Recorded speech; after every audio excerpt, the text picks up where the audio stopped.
See, science is a search for causes. And if there is no objective reality, or let me put it this way, science is a search for causes in objective reality. If there is no objective reality, what are we looking for? And if everything in our mind is the product of a previous natural cause, are we even reasoning, or are we just reacting? We're just chemicals. We're just molecules in motion. Remember we talked about this last night? Remember Kant said you can't know the real world? And we said the answer to that is, well, then how do you know that about the real world? Well, you might as well just put Hawking in Kant's chair, because this is what Hawking's buying into. He's buying into Kant.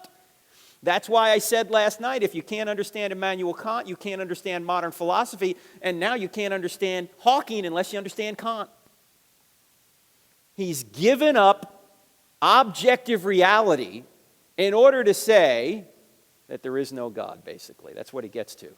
That's where he's heading with this. I know this is kind of hard to believe when you think about it, but this is what a world-renowned physicist is saying. This is why Einstein said many years ago, he said, the man of science is a poor philosopher. The man of science is a poor philosopher. Hawking is a very poor philosopher. He's making elementary mistakes in logic and making assertions that he can't prove in order to get to the conclusion he wants. But there's more, as you might imagine. Those are just the philosophical problems. What are the scientific problems in the book? Well, let's take a look. Here's what he says on page 9. Multiple universes arise naturally from physical laws. And then he goes on to say, because there is a law like gravity, the universe can and will create itself out of nothing. Okay, first of all, let's deal with the first, multiple universes. How do scientists, or atheists I should say, deal with the fact that the universe seems to be so precisely fine-tuned that there must be a designer out there? How do they deal with that from an atheistic perspective? You know what their answer is? Their answer is, we just happen to be in the universe that appears designed. Because you see, there are many universes out there, multiple universes out there, and we're just lucky to be in the one that looks designed, even though it really isn't. Now, is there any evidence for this? No. The only universe we know about is the one we're in, right? There's no evidence for it. This is just what is known as a metaphysical speculation about ultimate reality, which Hawking has just said doesn't exist anyway. But you see, we get into these contradictions by even trying to talk about what these people believe, but they're trying to avoid a designer. So he says multiple universes arise naturally from physical laws, and he says, gravity will create us, or did create us. Now, what's the problem with this? First of all physical laws, including gravity, had a beginning and therefore need a cause. Remember, we pointed this out already. Space, matter, and time had a beginning. So there was no gravity to create anything. Gravity was created. If gravity was created, then gravity couldn't create us. And one wonders how gravity could create us anyway. Gravity is an impersonal force. Like, for example, when I drop this remote and it goes to the floor, gravity just does that. It's not thinking, if he drops that one more time, I'm not gonna pull that to the ground, right? It's an impersonal force, does the same thing over and over again. It's not thinking, it's not making decisions, it just does the same thing over. It's an impersonal force. Persons can make choices, and that's one reason we know that the beginner was personal, because only persons can choose to create. But impersonal forces make no choices. They just do the same thing over and over again. So to go from a state of non-existence to a state of creation, you have to make a choice. So the cause originally of the universe must be personal. Can't be gravity. Gravity was created anyway, all right? Also, a quantum vacuum is not nothing. Non-being, it needs a cause. Now you're probably wondering, what's a quantum vacuum? Hawking gets into this idea that at the quantum level, that's the very small level, subatomic particles, it might be the case that things pop into existence out of nothing. Well, if that's the case, maybe the whole universe popped into existence out of nothing. Because in a quantum vacuum, it's possible that things can pop into existence out of nothing. At least that's one interpretation of the quantum level. The real answer to that, of course, is that's only one interpretation of the quantum level. There are at least 10 different interpretations, and nobody knows which one is right. But a quantum vacuum is not nothing. It's not non-being. Even if in a quantum vacuum particles come into existence without a cause, at least a cause we can identify, the question is, what created the quantum vacuum? Where did that come from? Hawking has no answer for that.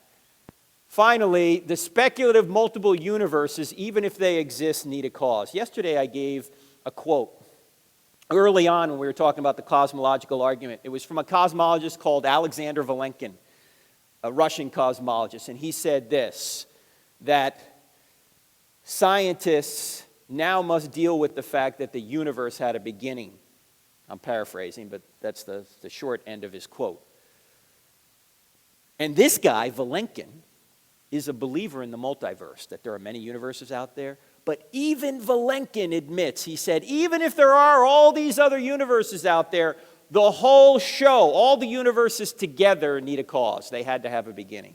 So even one of the biggest proponents of the multiverse says, at the end of the day, you ultimately have to get back to a beginning of the whole thing.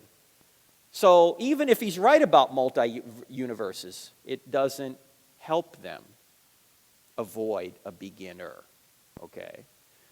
So that's Stephen Hawking. You don't need to be afraid of Stephen Hawking if you just know a little logic and a little philosophy, and some science here too, because he gets a lot of that wrong as well, unfortunately, all right? Has anyone had any dealings with this book? Or I know a few of you have read it, okay? Anyone have any questions on it before we move on? Yes, ma'am. The other author's name is Leonard Mlodinow. It's Mlodinow. He teaches at where does he teach? Caltech, yeah. And is he Russian? I don't know if he is. He lives in Pasadena. He teaches at Caltech. I don't know if he's originally from Russia or not. Hawking is, of course, for a long period was the professor at Cambridge in England. Oh, if he influenced Stephen? No, Hawking has been going down this road for a long time. For a while, Hawking came up with a theory called imaginary time to avoid a beginning, which is another philosophical concept. But even Hawking admitted that in real time, the universe had a beginning. In imaginary time, it didn't. Let me make one other point about Hawking. You know what Hawking is basically saying? By the way, who in here has seen the movie The Matrix? Have you seen the movie The Matrix? Okay. Hawking is saying we're in the Matrix. That's what he's saying, basically. He's saying we're in the Matrix. We don't really know objective reality. It's all a dream. Let me ask you a question. If you were in the Matrix, how could you know you're in the Matrix? You got to get that red pill. You got to get to, what's his name? Leo. Who? Who's the guy you got to get to? Morpheus. You got to get to Morpheus to figure it out, right? I mean, what Hawking is saying is we're in the Matrix. Basically, you're in a dream. There is no objective reality. Let me ask you a question. How do you know that you're having a dream? You wake up. And when you wake up, you go, whew, that was just a dream, right? The only way to know you're having a dream is to wake up. The only way to know you're in the Matrix is to get out of the Matrix. Hawking has to be outside the Matrix to know we're in the Matrix. See? So philosophically, this just doesn't work. Again, he's standing outside of objective reality to say, we're all in the Matrix. Well, how come he can be outside, but we can't, right?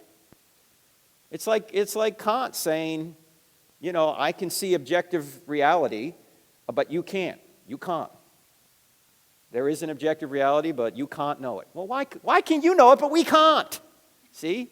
He's outside of his own theory. He's granting himself an exception to his own theory.